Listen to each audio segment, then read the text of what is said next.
We begin this year and this administration in the midst of an unprecedented crisis that calls for unprecedented action. Just this week, we saw more people file for unemployment than at any time in the last 26 years. And experts agree that if nothing is done, the unemployment rate could reach double digits.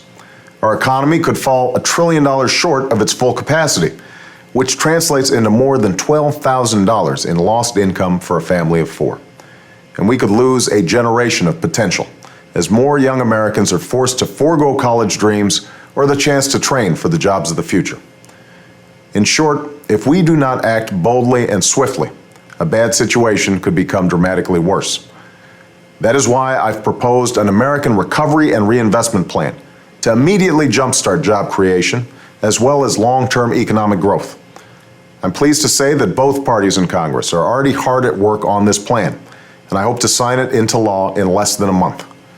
It's a plan that will save or create 3 to 4 million jobs over the next few years, and one that recognizes both the paradox and the promise of this moment. The fact that there are millions of Americans trying to find work, even as all around the country there's so much work to be done. That's why this is not just a short-term program to boost employment. It's one that will invest in our most important priorities, like energy and education, healthcare, and a new infrastructure that are necessary to keep us strong and competitive in the 21st century. Today, I'd like to talk specifically about the progress we expect to make in each of these areas.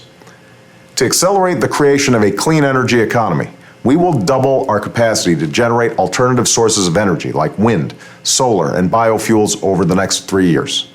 We'll begin to build a new electricity grid that lay down more than 3,000 miles of transmission lines to convey this new energy from coast to coast. We'll save taxpayers $2 billion a year by making 75% of federal buildings more energy efficient, and save the average working family $350 on their energy bills by weatherizing 2.5 million homes. To lower healthcare costs, cut medical errors, and improve care, we'll computerize the nation's health records in 5 years, saving billions of dollars in healthcare costs and countless lives. And we'll protect health insurance for more than 8 million Americans who are in danger of losing their coverage during this economic downturn. To ensure our children can compete and succeed in this new economy, we'll renovate and modernize 10,000 schools, building state-of-the-art classrooms, libraries, and labs to improve learning for over 5 million students. We'll invest more in Pell Grants to make college affordable for 7 million more students, provide a $2,500 college tax credit to 4 million students, and triple the number of fellowships in science to help spur the next generation of innovation. Finally, we will rebuild and retrofit America to meet the demands of the 21st century.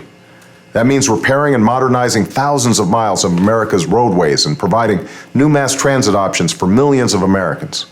It means protecting America by securing 90 major ports and creating a better communications network for local law enforcement and public safety officials in the event of an emergency.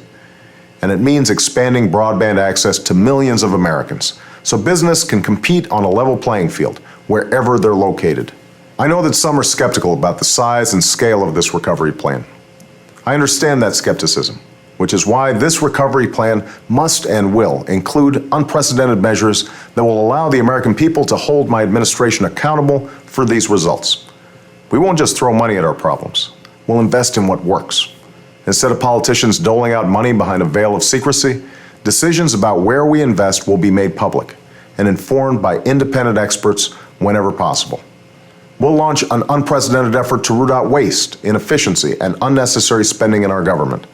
And every American will be able to see how and where we spend taxpayer dollars by going to a new website called recovery.gov. No one policy or program will solve the challenges we face right now, nor will this crisis recede in a short period of time. But if we act now and act boldly, if we start rewarding hard work and responsibility once more, if we act as citizens and not partisans and begin again the work of remaking America, then I have faith that we will emerge from this trying time even stronger and more prosperous than we were before. Thanks for listening.